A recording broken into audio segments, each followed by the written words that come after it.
আজ থেকে আমরা এই আইন কার্যকর করলাম। এর ফলে সিএ এর অন্তর্ভুক্ত যারা, অর্থাৎ সিএতে বলা আছে 7টা কমিউনিটি বা ধর্ম পালন করা লোকেরা, তারা সিটিজেনশিপ অ্যামেন্ডমেন্ট অ্যাক্টের আওতায় আসবেন এবং তাদেরকে যারা 31/12/2024 পর্যন্ত এসেছেন তাদেরকে কোনো পুলিশ কোথাও হ্যারাসমেন্ট ডিটেন্ট করতে পারবে না।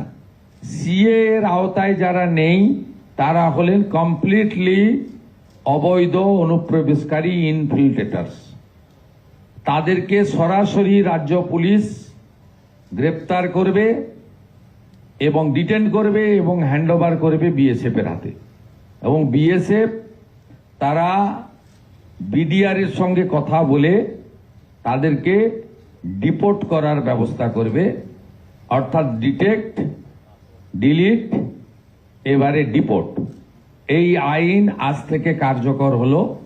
মাননীয় ডিজিপিকে এবং হোম সেক্রেটারিকে বলে দেওয়া হলো পশ্চিমবঙ্গের বর্ডার সন্নিহিত সমস্ত থানাগুলিতে এই আইন দেশের স্বার্থে, পশ্চিমবঙ্গের স্বার্থে আমরা আজ থেকে কার্যকর করলাম। ঠিক আছে, থ্যাংক ইউ।